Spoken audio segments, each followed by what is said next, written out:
This is Money Stories. Brought to you by Amy and Ben from In Financial Services. Today we're joined by Declan Edwards.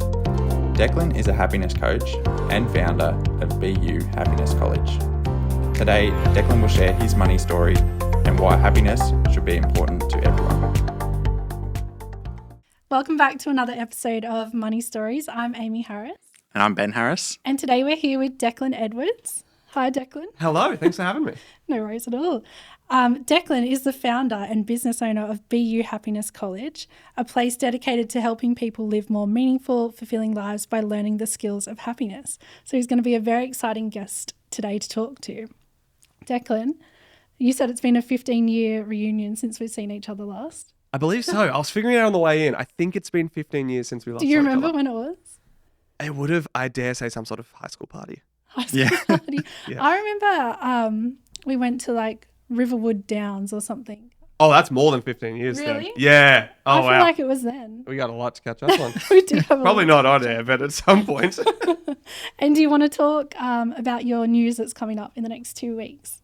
Yeah, I'm becoming a dad in a That's so couple wild. weeks' That's time, huge. which is... So the 15 years went really quick. Tell me about it, right? When we're just saying, oh yeah, probably like some high school party or some early teenage, and then you blink and then you're like, wow, I'm becoming a father soon, which is absolutely wild. Sometimes I talk about moments in life that I call green light moments, things that feel equally scary and exciting all at the same time. And tell you what, have I felt absolute bucket loads of that in the lead up to this. Oh yeah. I'm feeling very nervous and excited all at the same time, which I think is a good sign. This is your first child? First, yep. Yeah. And the baby's due in 2 weeks, Yes. and you've decided to do a whole bunch of podcasts. My phone could literally be ringing right now from my wife saying she's on the way to the hospital. Like, I wouldn't know. It's on silent. It could be happening immediately. And Let's hope it's not. you're jamming in, 15 podcast 15 episodes podcasts over the in next 10 2 days. weeks. Or, I foolishly and recklessly was like, okay, I'm not going to get to do many podcast interviews. The whole thing I've dedicated my life and career to, which I'm sure we'll speak about at some point, is teaching people the skills and science of happiness. And one of my favorite ways to do that is through podcasts, because I think they're just very human conversations. They're very real. They're very raw. They're not scripted. And I was like, okay, I'm not going to get to do these for a while after we have a baby at home. So I'll just put up a thing saying, hey, if anyone wants to interview me on their show about the skills and science of happiness, now's your chance. And next time you, as you mentioned, 15 shows from 5 countries reached out and said, yep, we'd love to have you on. So stayed true to my word and went, we'll say yes to all of these and make it work, and did some calendar juggling, and here we are. Well, lucky that she hasn't gone early or anything. Yes. Planning is on point. Yes. So far. So far. And then you've got your own podcast as well, which is starting to release. Is that right? Yeah, we just relaunched it. So How to Be Happy, you can find it on any podcasting platform. A weekly show where I teach the skills and science of happiness. We have people on. Some episodes we focus on workplace happiness and organizational things like culture and leadership and burnout. Other ones we focus on personal happiness. So things like, how do you manage stress effectively? How do you speak a bit more kindly to yourself? Skills that I wish everyone learned a little bit earlier in life. Yeah. We're doing our part to try to teach them as much as possible. Yeah. I'm so excited for this one because we're mortgage brokers and a business podcast. We get a lot of guests that are just like in that business background. So they share a lot of knowledge on how to invest in property, how to find a good property that makes you money, all that stuff. But we've never had a guest that talks about happiness and the why you actually want to invest in property and the why behind, I guess, money. Yeah. So it's really exciting to have you. Thank you. I appreciate it. And look, my argument would be to anyone listening to this show and this conversation that we're having, chances are any goal that you've set financially at some level has probably already been linked to happiness. It's just whether or not you've done that intentionally. Yeah. If you say to people, like, what's your goal? Okay, well, I want to save up and buy a first house. Well, why do you want that? Well, I want a sense of security so I'm not always renting and don't have to worry about rent increases. Okay, but why do you want a sense of security in life? Why does that matter to you? If you ask people why enough about any of their goals, eventually they go, oh, because I think it's going to make my life happier. So the question is, did you decide that that's the path you want to take to make your life happier? Or are you just kind of following some random goals that you think are the right goals to set, but you've never actually gone, hang on, does this matter to me? Is that important to me? Will that make a lot my of life people happier? wouldn't have asked that question. No. Because it's such a societal thing to just, buy a house, chase that next step. But to dive into the purpose and the why is really interesting. Yeah. So let's dive into your purpose and why. Let's do it. Oh, good segue. Well done. In your money story, I'm interested to know, like, from the beginning, I guess your personal money story and then how you got into becoming a happiness coach. Yeah. So my relationship with money and my money story, I feel very fortunate to have been raised by my mum and dad split up when I was relatively young. And I've been raised by two people who I think have been remarkably financially successful, but in two very different definitions of that. So growing up, my dad was very clear on using money as a resource and as a tool and as an asset for future happiness and security. Okay. So what that meant was, from a very early age, he was, from a very early age for my birthday, if I wanted to, I could take some of the money I got for my birthday and buy some shares from his share portfolio. I couldn't legally hold them myself, obviously. I was like 13, 14. Yeah. And at the time, my share investing strategy was entirely, I know the name of that company, so let me buy some. I think I bought like Virgin Airlines stock from him and Westpac stocks. And That's so cool. and he'd just have a spreadsheet to be like, okay, well, these are Declan's ones that he owns. And then he'd track it and then I could sell it and all that sort of stuff. So he was talking to us about how do we invest and use money for the future.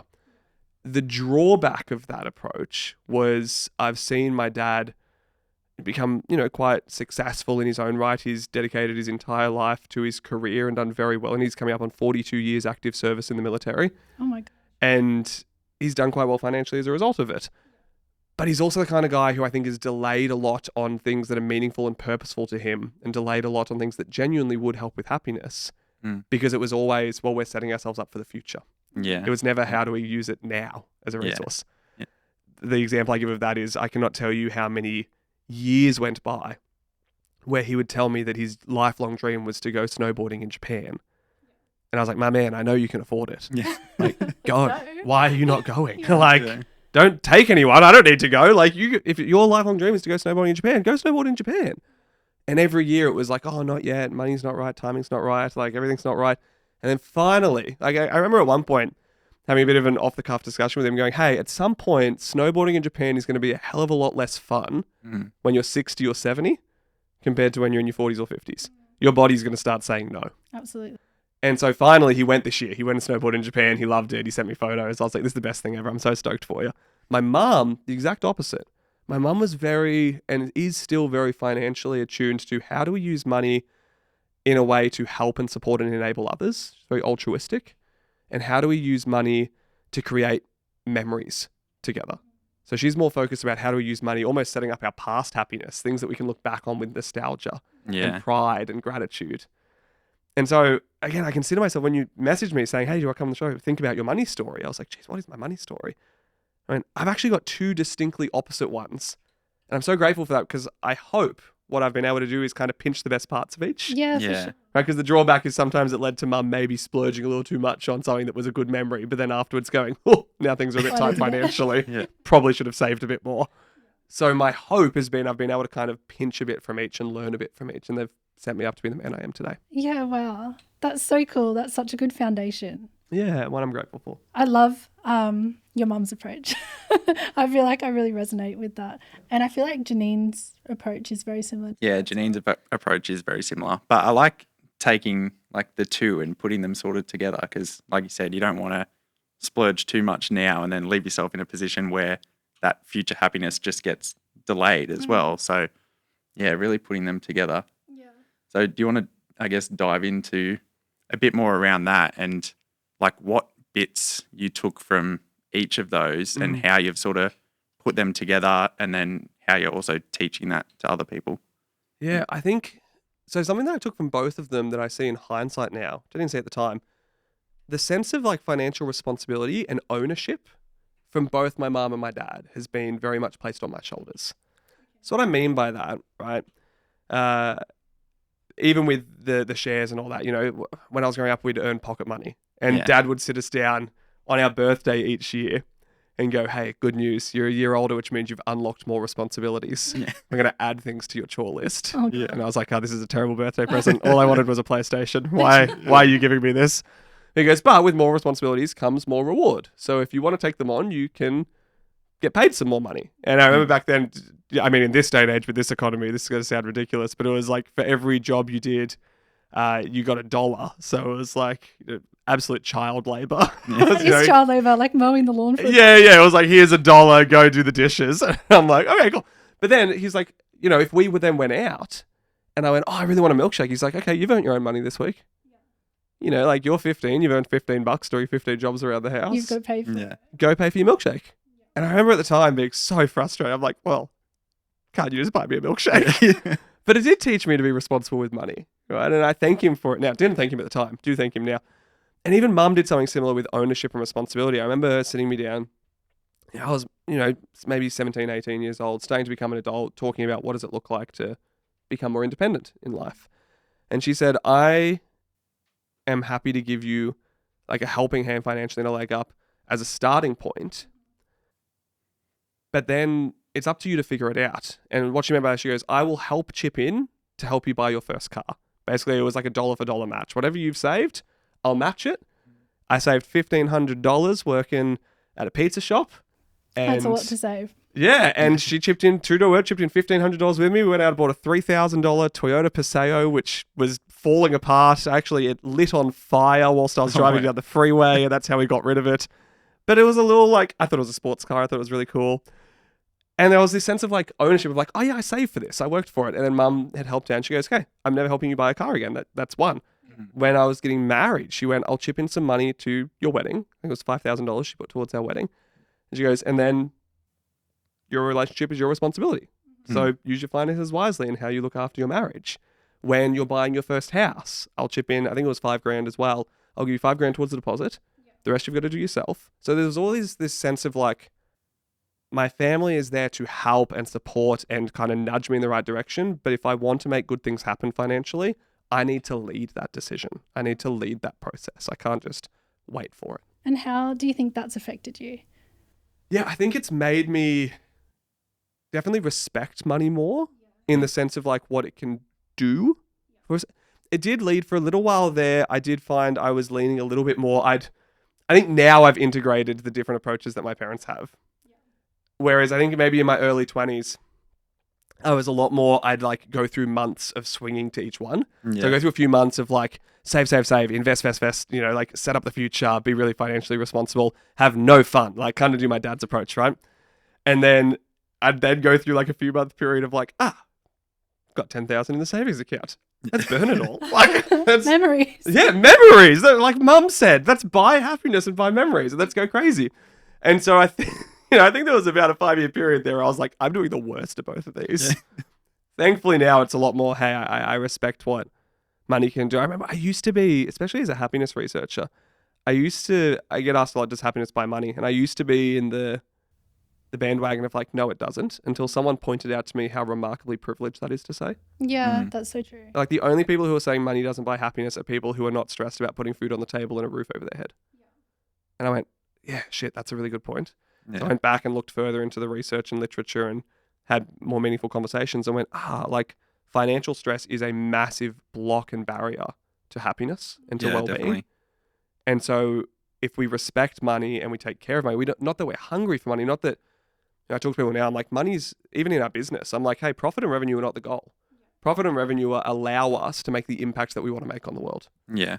And in my life personally, money allows me to have the space and opportunity to make the difference that I want to make in this lifetime that I have. It's up to me to then use that wisely. How did you go becoming a business owner and then, making money through happiness? Yeah, because the weird thing, isn't it, to say I've monetized happiness, but I kind of have. What an odd concept. Yeah, look, I think for me, particularly being a social enterprise business owner, so from day one, everything we've done has been tied to a United Nations global goal. Everything we do serves a social purpose to the point where, shameless little plug here, we were talking before about my podcast being re-released, How to Be Happy. Even now, something as simple as that, when people subscribe to that show, we preserve a square meter of rainforest. Yeah, cool. And so, for everyone listening, if you don't go subscribe, a square meter of rainforest will be cut down. Because I'm kidding.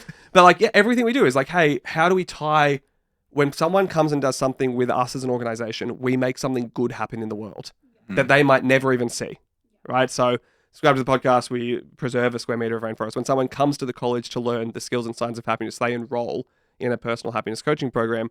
We fund a week-long vocational skills camp in India for someone to go learn professional and personal development skills that helps them get employed and get out of poverty. It's like everything we do from day one has been tied to making the world a better place. What that led to early on as a business owner was having a really weird relationship with making profit. Because when I was like, we're not registered as a not-for-profit. Like, we are a for-purpose, for-profit business. And I found myself feeling shame and guilt about growing the company and growing revenue. I remember our CFO, I've never given myself a pay rise in the 8 years of running BU Happiness College without our CFO sitting me down and saying, Declan, you are chronically underpaying yourself. Like, this is actually stupid. You need to change this. And so that's still something I think I wrestle with sometimes. We're like, well, the money's better served in the company because we can use it to help people.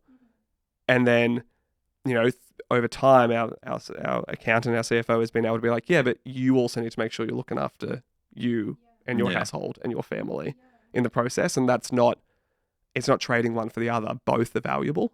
So where do you think that underlying relationship has come from, where you have tied money to being not bad, but you want it to be able to serve? Yeah. Well, I think what is there is, like, I do see money as a vehicle and a resource for impact. And whether that impact is positive or negative depends entirely on what people are doing with it. Yeah. And so I think for me, sometimes I go, I've got a damn good life. Like, realistically, and chances are a lot of people who listen to this podcast and listen to the show have already won the financial and the happiness lottery because they're probably tuning in from Australia. Yeah. Just fact of the matter, you being born in Australia or living in Australia means you're already financially and well-being wise ahead of like 90% of Earth's population. Crazy, isn't it? And I think we often take that for granted, right? Really? And then it's so easy to get caught up in keeping up with the Joneses and in the rat race of I'll be happy when. Yeah. And so for me, I'm kind of like, I've got a really good life. You know what I mean? Like, my wife and I, we've got a nice little, 3-bed or 1-bath, cozy little house that we're happy to raise kids in. It's got a little backyard for the dogs. You know, we've both got working cars. I was talking about this, actually. I put a post on LinkedIn that went, if you've never given yourself the reality check of you are currently living the life that the majority of royalty throughout human history could only ever dream of. That's so true. You need to start would giving never yourself think that of reality would check, you? right? Like, the fact of the matter is, there were literal wars fought over getting access to spices that you and I now go and buy from Woolworths and Coles for $2 a pop, and they're sitting in our shelf at home to make our food taste nice. And you don't use it for Right? Literal kings ate food that didn't have salt and spices on it because they couldn't get there. And here we are getting it for $2. People couldn't eat tomatoes. Right? I know. And so you they hate shouldn't. tomatoes. I hate tomatoes, right? They couldn't because they couldn't grow if they weren't in that area. I think the fact that, rulers throughout history died of diseases that we can now treat like that, going to, especially in Australia, free healthcare, right? Largely free healthcare. I think for me, so often I'm wrestling within myself this sense of, hey, be remarkably grateful for what you already have financially. And it's okay to strive for more. That's the part that I wrestle with, that I'm getting better at over time of like, yeah, this can all be true. I'm living the life that most royalty never got. I've got a really damn good life. Just being in Australia means I've got a damn good life. And it's okay for me to still be like, you know what? And I want to be in a financial position to travel overseas twice a year because that's important to me. Yeah. And I want to be in a financial position to, work much more flexibly, especially becoming a parent. That's still okay to have those ambitions. Yeah. I think so many people would battle with that, especially like obviously there's the cost of living crisis. A lot of young people are saying that they can't get into the market, they're not getting paid enough, all of that. So a lot of people would battle with the fact that, yes, in theory, we have won the lottery, but then you would also always feel like you don't have enough or you want to get more. I think everyone like compares themselves to the people like next to them or like people closest to them. So like the people that they're comparing themselves to are other people in Australia and they don't often like look out of that circle. I don't remember the exact site. If I do find it after this podcast, I'll send it to you and we can link it in. But there's a site where you can literally put in your annual salary as well as how much net worth you've accrued. So if you've got savings or a car or a house or whatever, pop that in there and it tells you what percentile you're in terms of global wealth. The reality slap that is to be able to go, to your point, Ben, like most of the time we compare within Australia. And we often only compare up. Yeah. You guys notice this? Like you go, okay, I'll be happy when I remember when I was coming out of uni, I was like, I'll be happy when I make 60 grand a year. And I got to that and I found out a bunch of my friends were making 80. Yeah. And I was like, oh, well, now I'm not happy. And I'm like, well, hang on. How does what they're earning affect me at all? I said I was going to be happy at 60. It does. Exactly. And so I've just got to learn to kind of go, what is my benchmark for happiness? And I encourage the listeners to think that, like, what is your benchmark?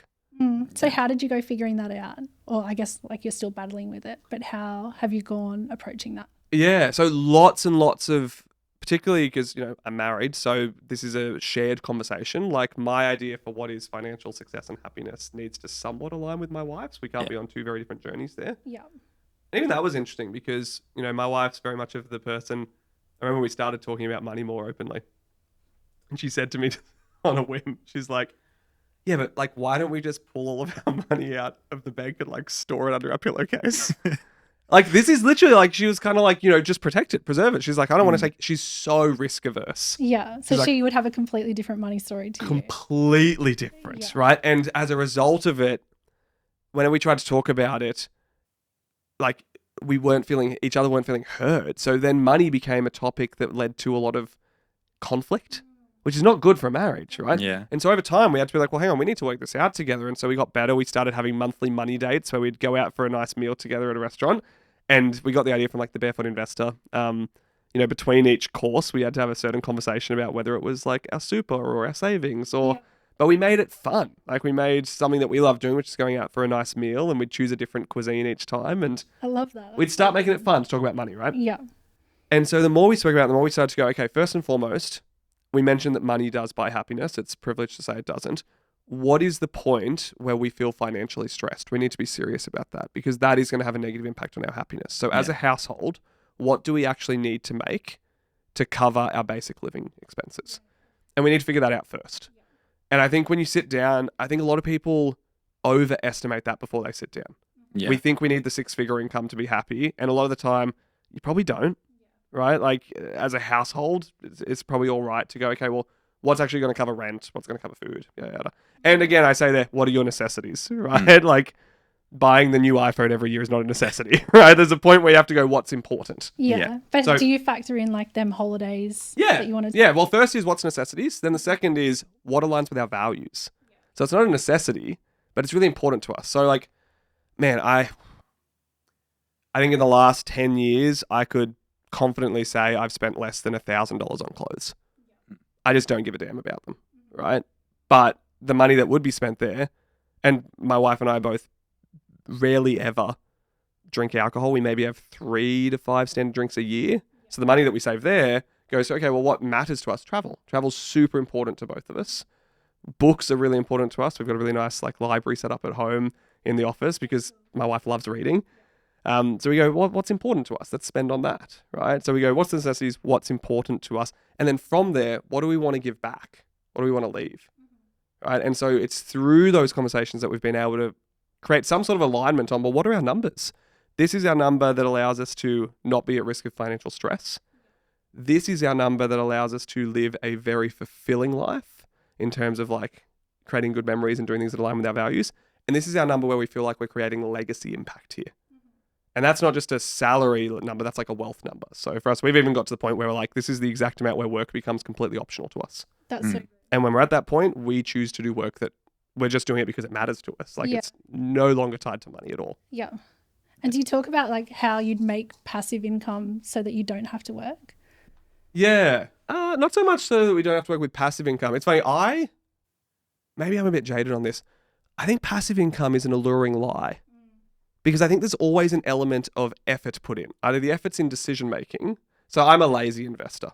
For everyone listening, I love me an index fund and an ETF. I love me anything that I can set and forget and not have to think about. I make enough decisions in my life running a social enterprise. I don't want to be thinking about my investments. That's so fair. Right? So even in that though, that's not passive because I had to do the work and the effort of going, where do we want to invest? What are the management fees? How much do we want to be putting in each month? How are we tracking that? Like, what's its historical performance? Then we went through a period, speaking of aligning money with your values, my wife and I sat down a few years ago and went, hey, we say this is all the stuff that's important to us. We've just looked into some of the companies held in our index funds and they're investing in weapons. Oh, right. and they're investing in deforestation and in oil manufacturing. This is directly in conflict with what we say is important to us in life, and we're funding it. Yeah. And so we actually had to go through and we did a ethics evaluation on our investment portfolio about That's so 5 years interesting. ago, and went, this one, this one, and this one, no more money coming your way.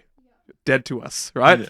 But these index funds, more money coming to you because you guys are doing good things in the world, Yeah. right? So from my perspective, there's no such thing as passive money. There is some form of decision or effort that has to be put in to make money. It's whether you're trading hours for that or you're trading energy and decisions. There's still some form of input.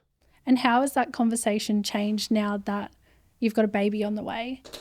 And I guess your whole plan would be changing. Yeah, and our whole income. And your whole Yeah. In the income. sense of my wife's on mat leave now, which is an awesome, again, speaking of winning the lottery, being born in Australia, we have a maternity leave program that lasts 22 weeks, I believe. We're missing, it goes up by 2 weeks each year for the next few years. Now, baby's due 2 weeks before end of financial year. And I was like, is there any way Yeah. we can just Delay. don't give birth for 2 more weeks? I literally said this to the midwife this morning because I was like, as of 1st of July, superannuation is paid on mat leave. Oh, And there's 2 more weeks of mat leave added. And I was like, Chev's going to miss out on that by 2 weeks. that's so Yeah. annoying. Can we just hold him in for a little bit? Yeah. And the midwife was like, no, that's a bad idea. We're not going to do that. But yeah, we've had to have more Can you conversations just now. sign the birth Yeah. certificate? I know, right? It's been like, he was born the 1st of July. I don't look into I anything. swear. We've had to have conversations around like, hey, our income is going to change over the next year. Like my wife's living off the government supplied maternity leave, which is lower than her normal income. And that's 22 weeks. And then we spoke about what kind of quality of life do we want. And we're fortunate enough to be in a position because we made decisions early on and invested early on to go, if you want to take a full year off work, you can. Like we can afford that. We've got savings that we can live off for that next part where you're not getting any income in on mat leave. Let's do that. And what that's led to is we need to go, okay, well, we're going to be chewing into our savings a bit more. Maybe we're not investing as much during that time, and that's okay. It's like just going, what is the right... Because I talk about aligning money to values, right? But what matters to you and what you value most changes. Like what matters to me now in life is different than what mattered to me in my early 20s. Yeah. It's different than what mattered to me in my teenage years, right? So like, even like year on year. yeah. So to be like, hey, for this chapter of life, like for the foreseeable 12 months, this is what matters most to us. Okay, how do we change our money strategy to match that? Yeah. Yeah, I really like the monthly money dates. They sound pretty cool. Even just like the yearly approach on like what is important to us this year and what are our goals this year and how do we make the money to support that. Yeah, and just having those chats, because often I feel like couples have like one person that's driving the money or the finances based on their money story, Yeah. and then not bringing the other person into that. It's obviously going to create some sort of tension in the future if they're not part of those conversations. Was it hard to bring her into your money story, I guess, and create a money story together?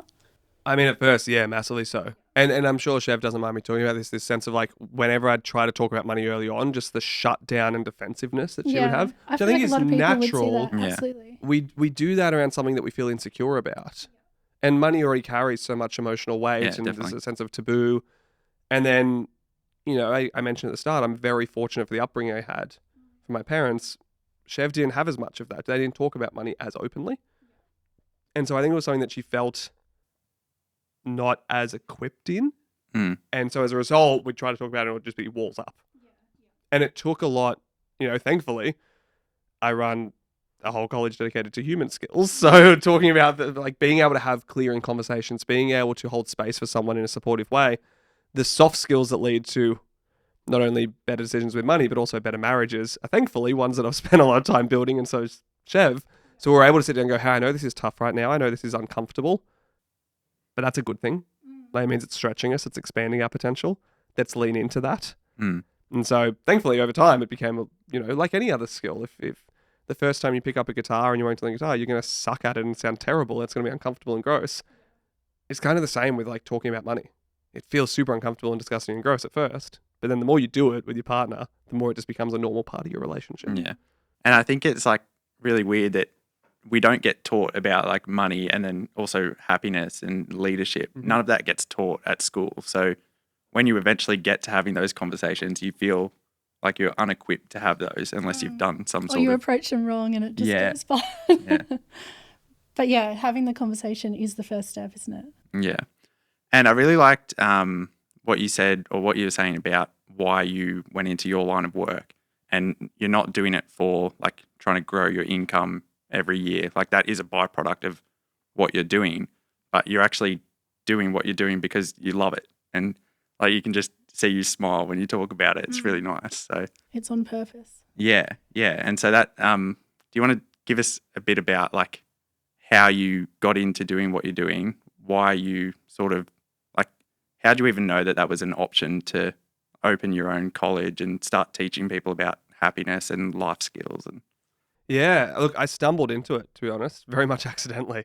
I came out of high school, which is probably the last time we were catching up before this, being like, okay, everyone else is going to uni, so I should go to uni because that's what everyone else is doing. And I remember my, I mentioned before my dad's 42 years service in the military, and I remember him saying to me, like, your options after high school are either go into the military or go to university. I don't even care what degree you're doing. Just like, you have to do one of the two, which I don't think is the best advice. But I was like, well, I don't want to go to the military, so uni it is. Yeah. And at the time I was like, what in the world am I going to do at uni? And I'd been, getting relatively good scores in English at school. And so I went, maybe I'll be a journalist. So I went to university to study journalism and communications. In that first year, I started writing a lot of like positive news. Like I started writing about all the good things that I was seeing happening and like uplifting news. And I remember one of my tutors pulled me aside at one point and just said very offhand, like, hey, as a heads up, journalism's a really hard industry to get a career in. If you want to get a career that pays you well in journalism, you need to do front page news. And the saying in the industry is if it bleeds, it leads. You're not going to make a career doing positive news, was basically the saying that I got. And I went, I don't know if I want to dedicate my life to shine. I think that's important work, to shine a light on the challenges we're facing as a society in the world and the things that we can do better. But there's also a hell of a lot of things that we do well that just get ignored or overlooked. That's true. And so I went, I don't want to dedicate my life to that. What do I want to do? I want to help people. And so I went, okay, well, how do I help people? Health. So I changed across to a Bachelor of Health. The more I studied that, the more I fell in love with, hey, for most people, the gap with their health and well-being is not a lack of knowledge. The vast majority of people know that we need to exercise pretty regularly, we need to eat relatively well and drink water, and we need to get some good sleep. Right? Get connected. The gap is not normally knowledge. The gap is in follow-through. It's behavioral. It's prioritizing it. It's doing it consistently. It's psychological. And I went, I don't feel like I've learned enough about that. Like I'm learning about all this stuff around nutrition and dietetics and exercise patterns, but I haven't learned how to make people actually change in a positive way. Thankfully for me, I had been working with some coaches and mentors myself and learning all these skills around self-development skills, right? Like personal leadership, prioritization, habit building, even things like discovering my values and what matters to me. And I went, I wish I learned this. How do you guys know all this? And they started talking about positive psychology, which is the field of research dedicated to studying from a scientific lens what makes life worth living. Like, what is happiness? How do we create a happy, fulfilling life? And I went, oh, that sounds interesting. I want to get into that. And it's one of those weird things that I look back in life now and go, all of this had to happen in a row. yeah. Because to get into the postgraduate positive psychology program in Australia, they were offering it to people who had a bachelor's degree in either allied health, business, education. And I went, I have a degree in health now. Like I can go do this now. So I did it, fell in love with it, started doing other fields of research like acceptance commitment therapy, mindfulness. I just basically fell in love with what fields of research are studying how to help people fulfill their potential and live a happy life. And in doing so, spread a ripple effect of happiness, like positively impact others. And I just became a real nerd on happiness science, like really lent in and learned as much as I could. And then my wife and I were traveling the US. Speaking of money stories, we were early 20s, like eight weeks throughout the US, burning through our life savings, having the world's best time, creating memories, right? For the memories, for mum, right? And we got to the end and I was like, hey, I think I want to quit my job when I get home. And she's like, okay, interesting choice. What do you want to do? And I went, imagine if there was like a place where people could go to learn skills that made them genuinely better human beings, not just skills to be a good employee. I think most of our education system is built around how do we help people become good employees? Yeah. And there's not enough dedicated to how do we help people just be good people? Learn things like empathy and communication and emotional intelligence. And I went, I've been learning all this. I think I could build maybe like a happiness college. And my wife was like, okay. At the time, she was my fiance, so she stuck with me, right? and she's like, how are we going to fund this? And I went, oh, that house deposit we've been saving? We could live off that in the meantime. And thankfully, by the time we landed back in Sydney, a 14-hour flight, she went, let's give it a year or two and see what happens. That was over 8 years ago. We've now got members and graduates in 5 countries through the Happiness College. We partner with organizations. Last year, I was invited to deliver a talk for the United Nations. Like, it's just been insane, the impact we've been able to make Yeah. Wow. from something that started as just kind of like a wild idea of someone in their early mid-20s, Yeah. right? And something I'm really grateful to continue doing now. And since the making of your money now is linked to your purpose, have you found that money flows more freely? Yeah, I think because money for me is now, sometimes I use the analogy of like money is like putting fuel in the car. If I'm going on a good road trip, I kind of really, like, I'm not sitting on the road trip being like, wow, I can't wait to put fuel in the car. Like, can't wait to get to the twin servos and top it up. Like, that sounds great. But I also go, it's going to be pretty bloody hard to do this road trip without money and like without fuel in the car. Right. And so we have that conversation with our team at BU of like, hey, actually, our previous general manager used to give me shit because I used to say it's not about the money, but it's kind of all about the money. Like, the money's not the end purpose and the result, but through the money, we're able to do all these really cool things and fund all these great United Nations goals and charitable impacts and give back. And the more we grow as an organization, the more wealth we make, the more we can do that. And so what I now find is I think money just allows me to be more of who I know I am. Yeah. If the company collapsed tomorrow, if Chev and I lost all of our money like that, I still know deeply who I am. I know my values. I know what matters to me. I know my strengths as a person. I'm confident I could rebuild. That's just magnified through wealth and through money. It's not changed. That's so cool. That's a really good link to I've got an ending game for Yes. Oh, I love a game. Let's do it. And the game's name is called Money Moments That Matter. See? So it's a really good link. So we're going to ask you a few prompts and you're going to have to tie a moment of happiness or meaning to that financial decision, belief or habit. Okay, cool. Let's do it. Okay, so my first one is a moment money brought you real happiness, not just excitement. What was it and why? I think a recent one, and I'll answer this through the lens of, this might even be useful for the listeners to know. From research in positive psychology, there are only 3 things that we can spend money on that lead to lasting happiness. Only 3. That's it. And the 3 are either anything investing into yourself, so your own health, your own development, your own education, your own growth as a human being, anything altruistic or giving back to others, and anything that creates a memory or experience. So my mum was kind of smack bang on with that one, right? For me, all 3 of those were hit. I recently, building a social enterprise and a startup for 8 years is tough work. And I got to a point where at the same time I was writing my master's thesis, like I was still at uni doing that whilst building this and building a life with my wife. And I got to a point where I was like, wow, I'm exhausted. Like I need a break. And thankfully we're in a position with the team where I could take 5 months off sabbatical. And I said, what is a dream I've always had? And my wife and I would talk to each other about how when we first started dating when I was 19 and she was 18. And we used to say, the dream is to one day backpack through South America. And I remember it just kept being, it's not the right time. It's not the right year. We don't have enough money. And I was like, holy shit, I'm doing what Dad did with Japan. Yeah. And at some point, sleeping on overnight buses and living on tacos and beans and rice is not going to feel fun, in my 50s For sure. compared to doing it now. Yeah. And so we went, stuff it, let's make it work. And so we had an 18-month runway, 18-month lead up to go, let's get the company prepped. What do we need to, where am I still needed? Where can we reduce that need on me? How do we upskill our team? How do we make things ready so that we can go and the company won't collapse? And we did that last year and it was the best thing we did. And there was a particular moment, to answer your question, we were in a little beach town on the northern part of Colombia, so on the Caribbean coast. We thought we were going to stay for 2 days. We ended up staying for a week and a half. We fell in love with it. It's called Palomino. And there's a street dog shelter there that was started by just 2 friends who during COVID, they were employed by tourism. And so during COVID, no tourism. And they went, well, what are we going to do? And they went, well, what do we really care about? Well, there's a lot of street dogs that migrate up to there because it's nice weather.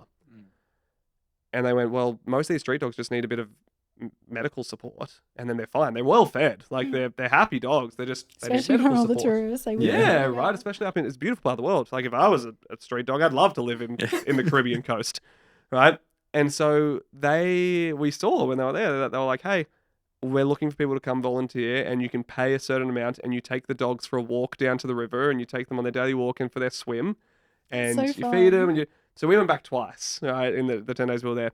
And for me, I was like, okay, again, the three things that can buy happiness, right? Something investing into yourself. For me, taking a sabbatical from work was a major lifetime goal that was investing into myself. Something that gives back to others while supporting these really entrepreneurial, Colombians in their 20s who are like, that start something here. That some of those dogs have now been adopted by people in like England and the US and in Europe. Like, it's amazing what they do. They do great work. And then what's something that creates a memory and experience that you'll have with you for the rest of your life. And I look back on that with such a fond memory. So, one part of a 5-month trip, but that is just such a beautiful, for me, tangible expression of like, this is what money allows us to do. Yeah. It hits all three of those. Yeah, no, that's a great one. I love that. That's such a great example. Yeah, definitely. All right. What is a small money habit that you have that brings you joy every day or every week? Or Honestly, being lazy with money, like, genuinely brings me joy. I don't have to think about it. What I mean by that is like when we started having money chats, my wife and I was like, okay, let's carve out a certain percentage that goes automatically into investments that we don't have to think about. We don't have to make decisions about it. It's done. We have a certain amount that goes automatically, even through the company, goes automatically to charitable giving and to altruism and giving back. And it just happens. Yeah, yeah. I love it. I love being lazy with money and just letting it do its thing. Again, you've got to be intentional at the start, but then let it do its thing. Yeah. Right? Don't be the person who's changed. I don't know. I could never be a day trader. It's too stressful. No, that would too much. That's a great way to do it as well, though, because then you're also like putting that money aside for like the future happiness. But yeah, you don't have to worry about it. It's just automatically happening. Yeah. We'll do this one as our last one. One thing you'd tell your younger self about money and happiness. That there is a relationship between them. I mentioned before that for a long time I thought money didn't buy happiness, and I've realized how like privileged that is, and I think to now be able to go, hey,